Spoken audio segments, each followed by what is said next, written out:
Bienvenue dans le tutoriel numéro 27. Dans cette vidéo, nous allons voir comment transformer une ancienne chaudière au fioul en chaudière connectée. L'avantage d'une telle modification consiste à simplifier l'utilisation de la chaudière et faire une économie d'énergie au niveau du fioul d'environ 1000 litres sur un an. Cette interface permet la gestion de la chaudière via les réseaux suivants: le Bluetooth, le Wi-Fi et Internet. Dans un premier temps, nous allons étudier la partie hardware de l'interface, à savoir l'étude du schéma électrique. Dans une prochaine vidéo, nous verrons le circuit imprimé ainsi que le câblage. Et pour finir, nous verrons la partie software du circuit.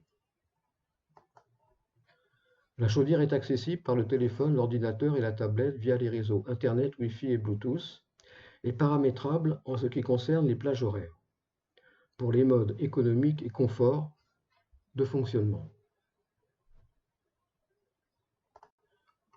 Schéma électrique du circuit. Constitution.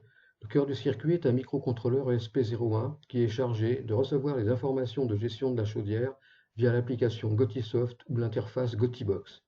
Une fois ces données reçues, il les traite et gère la chaudière de la manière suivante: mode confort, mode économique, mise en service, mise hors service, ainsi que les plages horaires. Les ports sont configurés de la manière suivante: GPIO 3 en entrée, GPIO 0 et GPIO 2 en sortie. L'alimentation du microcontrôleur est de 3,3 volts. Partie alimentation.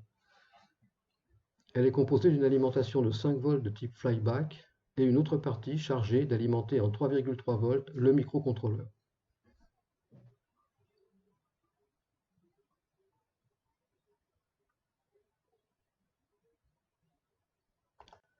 Passons maintenant à la partie commande de la chaudière. On peut diviser ce schéma en trois parties. La partie en et hors service, qui est composée du transistor Q2, du relais RL2, des diodes D3 et D2, des résistances R3 et R2, ainsi que du condensateur C4. Cette partie est connectée au port GPIO2 et son rôle consiste à mettre en ou hors service la chaudière. La diode D3 est une diode LED verte. Ensuite, on a la partie mode économique et mode confort, composée du transistor Q1, du relais RL1, des diodes D1 et D4, des résistances R4 et R1, du condensateur C3.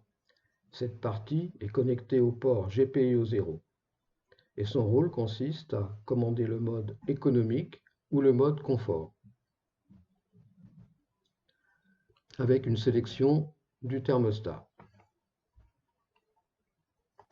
On a deux thermostats, un pour le mode économique, un pour le mode confort, et cette partie confort éco sera chargée de sélectionner le thermostat en question.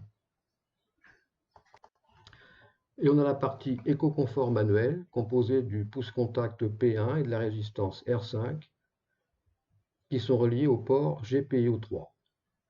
Le rôle consiste à commander manuellement le mode économique ou le mode confort. Fonctionnement du circuit. Quand une information de mise en service arrive à la base de Q2, celui-ci se sature, la diode LED D3 verte conduit, donc s'allume, et le relais RL2 s'active. En s'activant, le relais RL2 permet au circuit du thermostat de la chaudière de circuler, de se fermer via le relais RL1.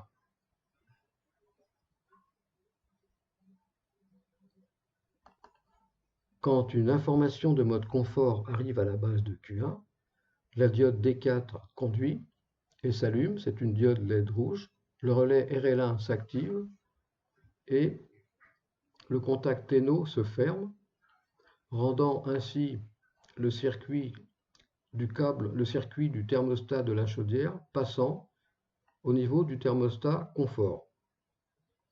Donc le circuit va se fermer de ce fait par le contact NO du relais RL1.